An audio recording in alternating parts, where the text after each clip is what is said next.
¿Qué tal, jóvenes? Buenos días. El día de hoy, entonces, continuando con el temario de biología, vamos a ver una de las características que presenta justamente el ser vivo. Recuerda muy bien la clase de ser cambiar frente a diferentes factores que existen en el ambiente a lo largo de mucho tiempo, y es justamente el tema del día de hoy, la evolución.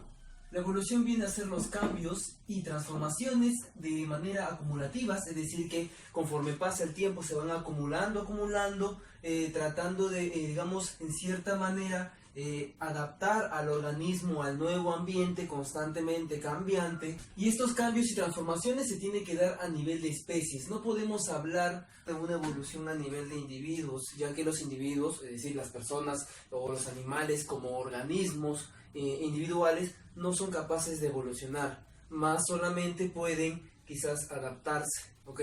La adaptación es, digamos, cambios, sí, pero que no cambian o no transforman al individuo en nuevas especies, sino que solamente le dan una mejor adaptación a un ambiente determinado. En cambio, a nivel de evolución ya podemos hablar con las especies. Bueno, las especies cambian a través de mucho tiempo y gran cantidad de generaciones, es decir, que debe pasar mucho tiempo, tanto tiempo que incluso nosotros no podríamos observar in situ lo que es la evolución, solamente podemos teorizar, ¿ok? Y muchas generaciones, obviamente, ya que las generaciones, digamos que son las que heredan o las que transmiten ese nuevo carácter. Ahora, la evolución no se creía, digamos, aceptable hasta hace poco. La primera teoría es no una teoría como tal, sino más bien una refutación de la posibilidad de la evolución, que viene a ser el fijismo, pues no, postulado por Carlo Linneo y también apoyado por Georges Cuvier, ¿ok? Todos estos postulados tomaron mucha fuerza en el año 1735, donde me dice que ninguna especie puede evolucionar o evoluciona o ha evolucionado. En realidad las especies, según esta teoría, que está muy apoyada en la parte religiosa, menciona que las especies fueron creadas tal cual la conocemos en la actualidad, ¿ok? Y nunca han sufrido de ningún cambio. Pero conforme pasaba el tiempo se iban descubriendo los fósiles, cómo es que ellos podrían refutar la idea de que existan esos fósiles. Según ellos, los fósiles solamente eran animales sí que existieron, más no eslabones, pero que lamentablemente, dado a que existían diferentes catástrofes, según la Biblia también mencionados, okay, uno de ellos es por ejemplo la gran inundación, okay, el gran diluvio, según entonces esos fósiles encontraron justamente animales que se presentaron en esa época que lamentablemente perecieron.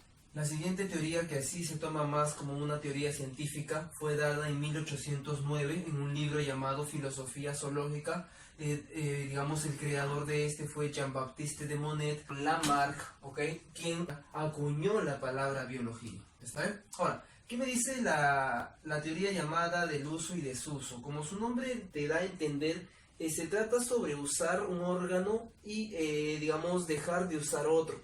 Es decir, que cuando tú usas un órgano, este órgano se desarrolla más, y cuando dejas de usar, ese órgano se reduce o se vuelve vestigial o rudimentario, es decir, casi inservible, depende del uso que tú le des, ¿ok? Así que ten bastante cuidado.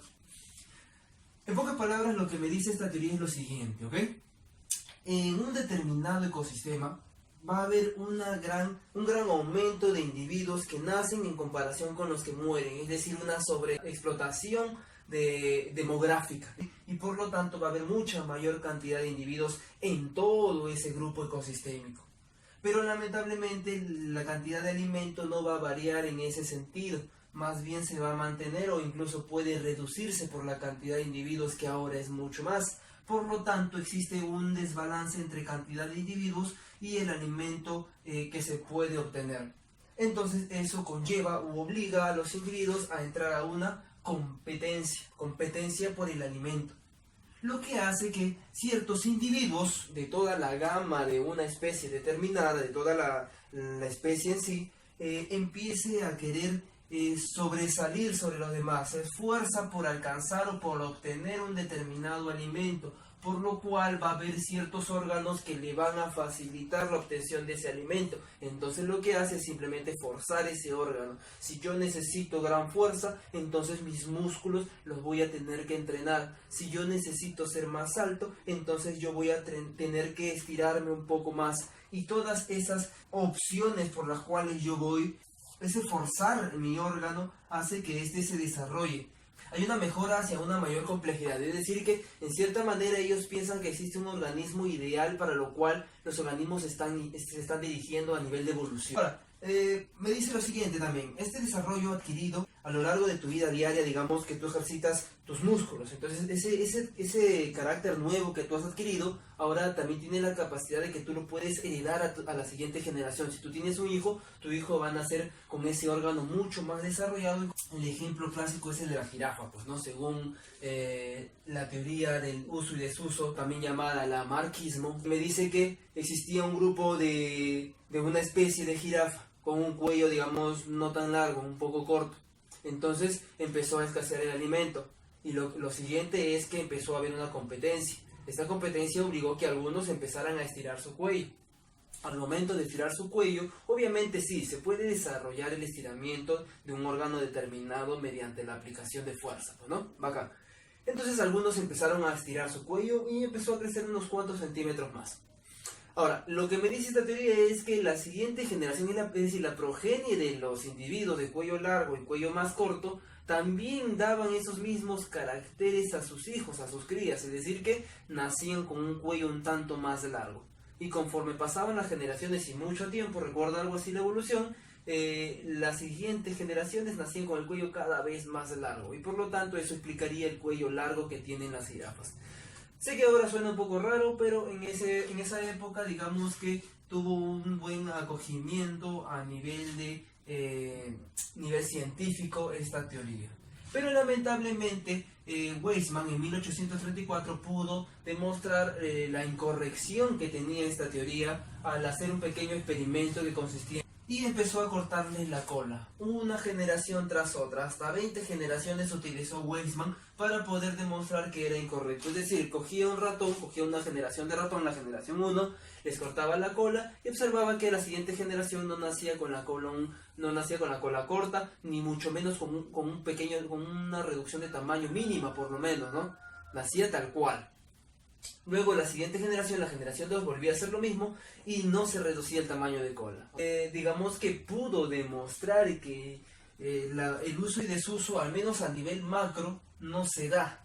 Está bien, a nivel de órgano macro no se da, es imposible que, por ejemplo, si tú usas una mano, está bien, tú varón que paras usando esa mano, la usas, entonces tu mano se va a desarrollar y tu hijo va a nacer con ese brazo, con esa mano mucho más fuerte, mucho más desarrollada. En el año digamos 1859, unos 50 años después de lo que viene a ser el lamarquismo o uso-desuso, se da la teoría de selección natural, o postulada por Charles Darwin, está bien, en su libro llamado Origen y Evolución de las Especies, por medio de, ahí lo dice, por medio de selección natural, que la naturaleza es la que se encarga, como su nombre lo dice, de seleccionar al mejor postor, al que tiene ciertas características mejor adaptadas. Es por eso justamente que también a él se le considera el padre de la evolución. Viajó a lo largo de todo el planeta, a diferentes continentes, en una embarcación llamada el Beagle,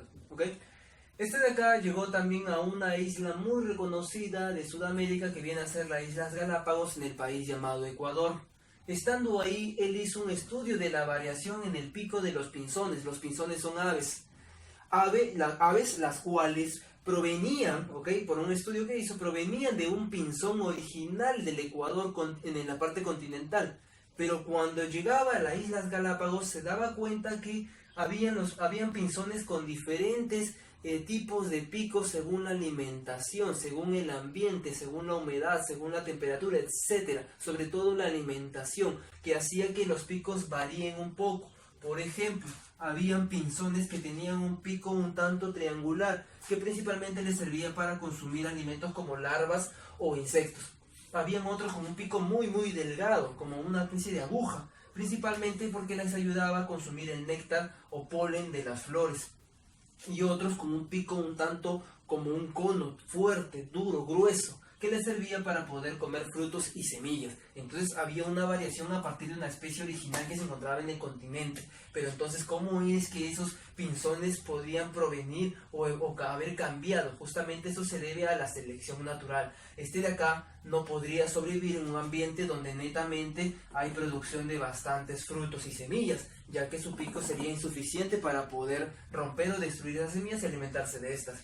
Y si vive en un ambiente donde hay gran cantidad de insectos, este de acá posiblemente no pueda sobrevivir tan eficientemente como lo haría un pinzón con pico insectívoro. Lo que me dice la teoría de la selección natural dada por Charles Darwin en 1859, también me lo dijo Alfred Wallace en el mismo año, ya que este de acá, Alfred Wallace, llega a la misma conclusión a la cual llegó Darwin, pero lo hizo sin necesidad de viajar. ¿Qué es lo que me propone la teoría de selección natural? En realidad no es muy distinta a la del uso y desuso, solamente que no va tan rápido como esta, Me dice que existe un grupo de individuos el cual está creciendo exponencialmente. Y además de eso hay poco alimento, ¿está bien? Esto de acá me genera lo que se llama competencia, competencia entre individuos de la misma especie por el alimento. Hay poco alimento, por lo cual va a haber una competencia, cosa que pasa en toda especie, en todo grupo ecosistémico, incluyendo también al ser humano. A esto se le llama ley de Malthus, también visto muchas veces en el curso de economía, ¿está bien? Ahora, esto de acá es el primer paso, pero otro factor muy importante dentro de lo que es la selección natural tiene que ver con la variación entre individuos en una misma especie. Es decir, que en una misma especie todos los individuos no son equitativos. Hay más altos, hay más bajos, hay más rápidos, lentos. Y lo que hace es que haya una gama enorme para lo cual se puedan adaptar a diferentes ecosistemas, pues no, dependiendo las necesidades. Por lo cual eso va a originar que la que seleccione todo esto sea la naturaleza. Si se necesita alguien rápido en un grupo determinado, van a sobrevivir los más veloces. Si necesita que ser muy astuto o inteligente, obviamente en ese grupo va a sobrevivir los que puedan ser más astutos o inteligentes. Como bien dice acá, la supervivencia del más apto, que le da la capacidad o la potestad de poder reproducirse y heredar sus caracteres. No es necesario ser el más fuerte, ¿está bien? Te pongo de ejemplo esto. Imagínate lo siguiente. Estás en un grupo de puras hembras y hay solamente hay unos cuantos machos, pocos machos. Entonces estos machos alfas empiezan a pelear, se pelean, luchan por la potestad de reproducirse. Pero mientras esos machos alfa empiezan a pelear por la reproducción, un macho beta aprovecha y dice: mi momento ha llegado, y empieza a reproducirse con todas las hembras.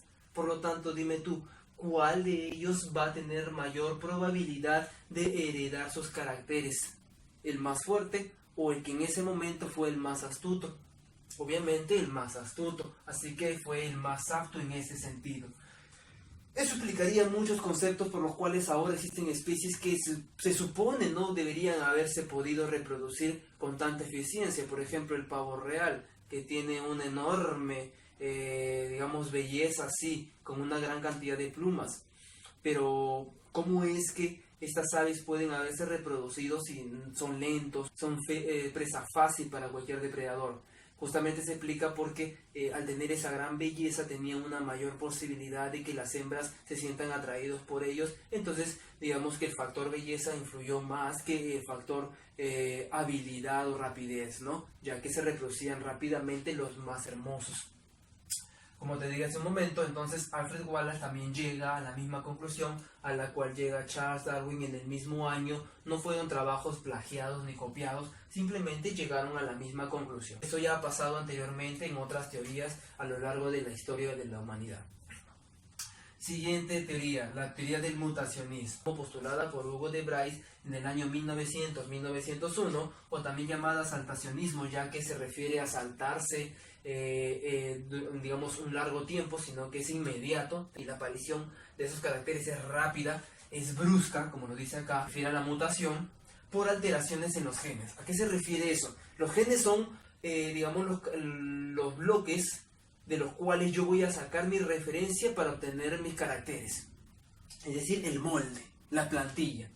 Y si esa plantilla tiene alguna alteración, obviamente mis caracteres también tienen alteraciones. Hay ciertos genes que mutan, cambian drásticamente, por lo cual estos caracteres aparecen de la noche a la mañana. Simplemente tu siguiente generación, digamos que normalmente la especie es blanca, pero una generación por una mutación nace color negro. Y según esto, este tipo de cambios o alteraciones que generan saltos drásticos, o llamados mutaciones, son los que facilitaron o ayudaron a diferentes generaciones de especies, pues, ¿no? Y eso se refiere a la evolución.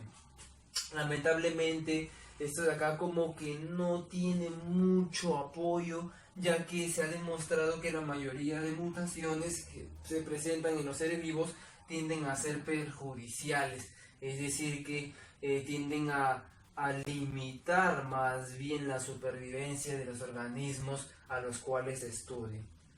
Pero, años más tarde, con la teoría del neodarwinismo, o también llamado sintética, ya que une dos teorías muy importantes, apoyada por Weismann y Gordon Sansky en el año 1937, menciona que tanto la teoría del mutacionismo como la teoría de selección natural son las más fuertes, los más fuertes factores en los cuales se puede apoyar la evolución, es decir, que une esas dos teorías, la teoría del mutacionismo y la teoría del darwinismo, y es por eso que se llama neodarwinismo, ya que utiliza el darwinismo antiguo y le aplica lo que viene a ser los conocimientos de genéticas adquiridos en los últimos tiempos. Porque dice que las mutaciones genéticas vienen a ser los impulsos a los cuales la evolución se basa, es decir que esas mutaciones, así sean perjudiciales o beneficiosas, pueden ayudar a que la evolución se impulse, pues no sea la primera chispa la cual activa la evolución. Pero ¿quién es el que se encarga, digamos, de determinar cuál camino va a seguirse? Justamente es la selección natural, es decir, que hay un juego entre mutación y selección natural, a lo que se refiere con genética de poblaciones, es decir, las variantes que hay en diferentes poblaciones a nivel genético y reproductivo debido a diferentes factores ambientales, pues, ¿no? Lo que va a originar obviamente que cada uno se adapte a diferentes ambientes posibles. Eso significa que su genética también de paso va a variar y puede haber mutaciones distintas y por lo cual va a generar especies distintas. Ahora, ¿cuáles son esas pruebas existentes que me demuestran que la evolución es darle? Vienen a ser las pruebas tanto paleontológicas, de anatomía comparada, las pruebas embriológicas, las pruebas bioquímicas, las pruebas genéticas y la prueba biogeográfica. Las pruebas paleontológicas, que se refieren a las huellas, a las pruebas que me ayudan a reconstruir el proceso de evolución o cambio mediante lo que nosotros vulgarmente llamamos fósiles, o de manera general los llamamos así, las cuales podrían ser tanto petrificaciones, que son aquellas sedimentaciones de nuestros huesos, entre otros, que se vuelven piedras, las huellas de algunos organismos animales que por ejemplo han caminado en algún suelo volcánico y han dejado ciertas huellas, se ha encontrado. Los llamados preservados, como por ejemplo los congelados, se han encontrado mamuts congelados, los cuales se consideran como pruebas de tipo preservadas, o por ejemplo algunos insectos atrapados en ámbar que se solidifica y se vuelven una especie de cristal, que es justamente lo que preserva el organismo tal cual, y podemos saber qué tipo de animales vivieron en esa época. Y obviamente los más clásicos, que son los fósiles vulgarmente normalmente llamados, que son los restos óseos, que son huesos encontrados. Entonces viene a ser esto la prueba paleontológica. La prueba de anatomía comparada compara a los animales actuales en cuanto a diferentes órganos que presentan según la similaridad o la diferencia que presentan estos. Tenemos entonces los siguientes órganos. Los órganos llamados órganos homólogos, homo significa iguales, y los órganos llamados diferente análogos, Se refiere a la diferencia que tienen. ¿Y a qué se refiere con igualdad o diferencia? Se refiere más que todo al origen. Es decir, que si el organismo tiene, digamos, los dos organismos comparados tienen un mismo origen a nivel de órgano, un mismo origen, significa que son homólogos. En cambio, si tienen diferente origen, a eso se le llama análogos. Además de eso, los órganos homólogos, como tienen un mismo origen, podrían tener la misma función, no hay problema, o diferentes funciones. En cambio, los análogos son aquellos que tienen diferente origen entre sí, cuando comparas dos organismos, pero sin embargo tienen la misma función, es decir, que los dos llegaron a la misma función ya que viven posiblemente en el mismo hábitat.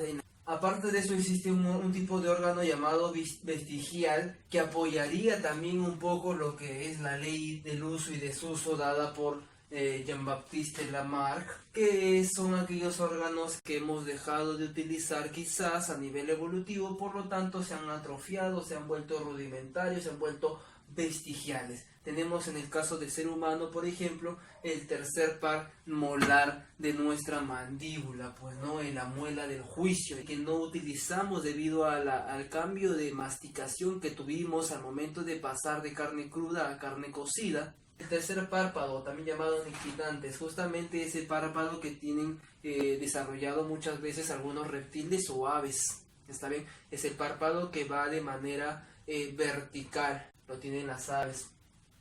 O nuestro apéndice, pues por ejemplo, el apéndice que va entre el intestino delgado y el intestino grueso, donde se acumulan ciertos restos sólidos que principalmente nos ayudaba cuando éramos más que todo de alimentación omnívora, pero ahora ya que tenemos una alimentación de tipo omnívora, tirando para lo carnívoro, ya no se necesita ese apéndice de fermentación vegetal. Este tipo de órganos homólogos y análogos conlleva a una clasificación o a un tipo de evolución presente en los animales o en los seres vivos. Hay dos tipos de evolución, en los que se dan en los órganos homólogos y los que se dan en los órganos análogos. Recuerda que los homólogos tienen un mismo origen pero se abre. Y como se abre a diferentes opciones, recuerda diferentes opciones, esto de acá, este tipo de evolución se le llama divergente. Mientras que los análogos, diferente origen pero una misma función, es decir, que diferentes especies van a llegar a la misma conclusión evolutiva necesitada para su ecosistema, es decir, que van a tener un tipo de órgano análogos y ahora ya no va a ser divergente que se abre, ahora va a ser convergente que llega a un mismo punto. Tenemos el ejemplo clásico, pues, ¿no? Dos animales que son vertebrados, ¿ok? Los animales que son vertebrados tienen los mismos huesos en sus extremidades. Sin embargo, va a haber una cierta variación que a uno le puede, por ejemplo, le puede hacer caminar, servir para la caminata, y a otro le puede servir para el vuelo, ¿ok? Tienen el mismo origen embriológico, pero sin embargo cumplen funciones muy distintas. Y para órganos análogos todo lo contrario, tienen diferente origen embriológico. Por ejemplo, un ave con un insecto, la libélula, tienen obviamente diferente origen embriológico. Es más, las libélulas o los insectos de manera general no tienen ni siquiera huesos. Pero sin embargo, ambos tienen una misma función, ambos tienen alas, ambos pueden volar. Está bien, por lo tanto, sus órganos son análogos, son de tipo convergente, ambos llegan a la misma conclusión. Este tipo de evolución también se da, por ejemplo, en lo que viene a ser un tiburón y un delfín. Un tiburón es un pez, un delfín es un mamífero. Sin embargo, ambos tienen casi la misma estructura hidrodinámica. Las pruebas embriológicas me dicen lo siguiente. Voy a comparar al desarrollo embrionario. Voy a comparar, digamos, por ejemplo, ¿no? Para ser más puntuales. Un mamífero, un ave, un reptil, un anfibio y un pez, que son los vertebrados clásicos. Yo puedo comparar su desarrollo embrionario y me voy a dar cuenta de algo. El desarrollo de los embriones de cada uno de ellos en diferentes estadios, lo llamado ontogenia, va a recapitular, es decir, que va a revivir cada uno de los pasos a nivel de evolución, es decir, la filogenia, el desarrollo de la especie, es decir, la evolución. ¿A qué se refiere con esto? Se refiere a que cuando un embrión se desarrolla, digamos un mamífero, un hombre, en los pasos que va a tener de embrión, feto y neonato, va a haber cambios en su estructura que van a, digamos, pasar por todos los procesos evolutivos a los cuales ha pasado un vertebrado. Es más, hay estudios que demuestran que en el desarrollo del feto humano hay breves momentos en los cuales tenemos músculos reptilianos, ¿ok? Pero que poco a poco después desaparecen. ¿Por qué? Porque tenemos que llegar a nosotros, a los mamíferos humanos. Luego de eso va a ir cambiando y nos vamos a parecer cada vez más y más y más a lo que somos nosotros. Pero a lo largo de ese viaje pasamos o recapitulamos todo el viaje evolutivo de nuestra especie. La prueba bioquímica me dice lo siguiente: bioquímica, es decir, la química de los seres vivos. Voy a comparar lo que viene a ser toda nuestra química: ácidos nucleicos, proteínas, enzimas, el ADN, nuestros glúcidos. Por ejemplo, no vas a comparar la enzima de un mamífero con la enzima de una bacteria. Genéticas. Las pruebas genéticas son básicamente la comparación de genes y los cromosomas, es decir, lo que nos da nuestras estructuras, nuestras características dadas por los genes y nuestros cromosomas también pueden ser comparados para demostrar cuál es nuestra filialidad o, digamos, semejanza con diferentes especies y cuál es nuestra lejanía con otras más. Te pongo este ejemplo: un chimpancé tiene 48 cromosomas, el ser humano tiene 46 cromosomas, de los cuales en conjunto el 99% de nuestros genes son similares. Solamente hay una diferencia del menos del 1% que hace que nosotros seamos diferentes a ellos. ¿Está bien? Ahora, la mariposa puede tener algunas especies hasta 400 cromosomas, las moscas pueden tener hasta 4 cromosomas y el ratón tiene hasta 40. Si nosotros comparamos esta cantidad de cromosomas, podemos determinar que nuestro pariente más cercano vendría a ser pues el chimpancé entre estos, pues, ¿no? Entonces lo vamos a juntar.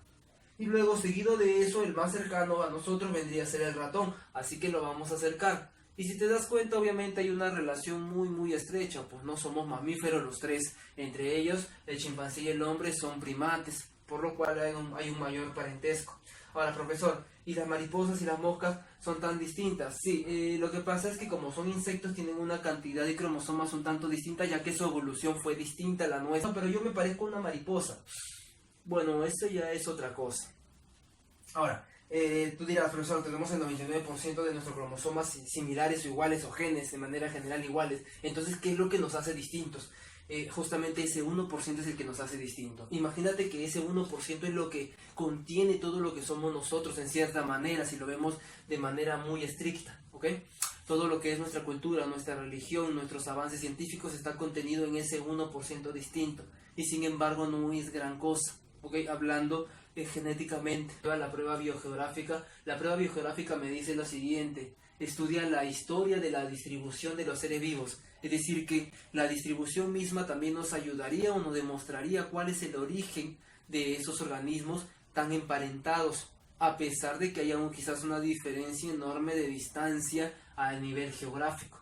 Por ejemplo, el más clásico, la historia de la distribución de los camélidos, como el camello en África y la llama o auquénidos aquí presente en América. Ambos presentan un ancestro común, son pertenecientes a un mismo grupo, sin embargo se encuentran en continentes muy separados. Y tú dirás, profesor, pero entonces ¿cómo es que un camello ha llegado a América o al revés quizás? Lo que pasa es que anteriormente el ancestro común estuvo en el momento en el cual América y África han estado todavía unidos o había algún tipo de conexión, pues, ¿no? Por lo cual esos animales pudieron haber tenido un viaje entre esos continentes, aún hasta el momento en el cual ya había una gran distancia y ya se separaron y siguieron un rumbo distinto. Ahora, ¿qué cosa es la especiación? Punto número 4. La especiación es justamente ese proceso en el cual la evolución se basa, es decir, la generación de nuevas especies. Como te dije hace un momento, ¿ok? Existe lo que es la formación de especies distintas a partir de una en común.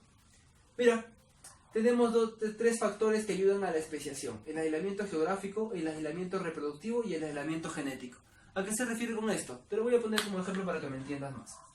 Tienes un grupo de individuos, una población A. Esta población A obviamente tienen en común la geografía, tienen en común que pueden reproducirse entre ellos, tienen en común que tienen los mismos genes, obviamente, ya que se reproducen entre ellos. Pero ¿qué pasaría si por algún accidente geográfico, quizás un temblor, un terremoto o una falla, se genera, por lo cual la población ahora se divide en dos? Uno se mantiene en su hábitat original, que no se altera mucho, y otro se mantiene ahora en un desierto. Digamos que la población original vivía en árboles, un grupo de primates en árboles, y ahora la siguiente población separada Una de ellas se mantiene en los árboles y la otra se ve forzado debido a que existe una sequía, se ve forzado a empezar a bajar de los árboles, a caminar, buscar el alimento para no morir. Entonces obviamente ahí hay un aislamiento geográfico. La población B1 y la población B2 ahora son muy diferentes. ¿Por qué? Porque no se pueden, digamos, encontrar entre sí. Geográficamente están separadas. Además de eso, obviamente, la geografía misma fuerza o obliga a que estos de acá no se puedan reproducir entre sí, así que hay un aislamiento reproductivo. Y obviamente, como hay un aislamiento reproductivo, también va a haber un aislamiento genético, ya que los genes se van a ir separando. Y conforme vayan adaptándose y mutando, apoyado en las teorías, estos de acá se van a ir alejando a nivel de especies y van a generar a lo largo de mucho tiempo dos especies muy distintas. Un ejemplo clásico vendría a ser la de los perros y los lobos, pues, ¿no? Los perros y los lobos tienen cierta similaridad. En general se dice que los perros ya están separados, pues, ¿no? De los lobos, ya son otra especie distinta, ¿no? Su nombre científico lo demuestra. Ahora, ¿cuáles son los patrones que se ha llevado a lo largo de los millones de años del planeta Tierra a nivel de evolución de individuos? Lo que normalmente o frecuentemente sucede son dos procesos muy conocidos. La extinción masiva, es decir, una gran cantidad de individuos a nivel mundial desaparece. Y eso ha pasado ya anteriormente por alguna catástrofe y solamente dejan un 1% o hasta menos del 1% de todas las especies en ese momento. Pero luego, más tarde, gracias a lo que se llama radiación adaptativa, que significa evolucionar, especiarse, cambiar, adaptarse y generar más especies, ¿okay? A eso se refiere, obviamente de esa poquísima cantidad de individuos que sobrevivieron, son justamente los que originan las nuevas especies. De manera rápida, solamente como un introductivo, vamos a llevar lo que es las eras geológicas, desde el precámbrico, el paleozoico, el mesozoico y lo que vendría a ser por último el cenozoico. La era precámbrica que se dio hace 4.000 millones de años fue donde aparecieron los primeros invertebrados. La era paleozoica se divide en la cámbrica, que sucedió hace 540 millones de años, donde aparecen los primeros peces sin mandíbula. El ordovícico y el silúrico sucedió hace 505 millones de años y explotaron la diversidad de invertebrados. Había muchos invertebrados, dentro de ellos, por ejemplo, escorpiones gigantes. El devónico, 408 millones de años atrás, fueron donde aparecieron los primeros anfibios. El carbonífero, 360 millones de años atrás, es donde aparecieron los primeros reptiles. El pérmico, 280 millones de años atrás, los trilobites ahí fue donde se extinguieron. En la tercera era, llamado mesozoico, era triásica, tenemos 246 millones de años atrás, ahí fue donde aparecieron los primeros dinosaurios. Tenemos la era jurásica, 208 millones de años atrás, donde vivían los dinosaurios, y además de eso fue donde aparecieron las primeras aves como el conocido Archaeopteryx. La era última del Mesozoico, el Cretácico, 144 millones de años atrás, donde los dinosaurios empezaban a extinguirse, pues, ¿no? Desaparecer debido a una catástrofe, posiblemente un meteorito. Y por último el Cenozoico, que empieza hace 65 millones de años, donde fue justamente que se extinguieron los dinosaurios. Tenemos la era del Terciario, donde aparecen los primeros mamíferos. Y por último la era Cuaternaria, nuestra era actual, sucedió desde hace 2 millones de años atrás, donde aparecen los primeros humanos. Entonces con esto zanjaríamos lo que viene a ser la evolución y los conceptos más importantes sobre evolución, tanto teorías, conceptos, pruebas, especiación, entre otros, ¿ok? El tema de hoy es un tema muy interesante y que suele venir bastante en exámenes desde que empezaste a postular viene, así que ten bastante cuidado, ¿ok? Y espero que te haya gustado la clase del día de hoy. Conmigo será hasta una próxima oportunidad, nos vemos y cuídate.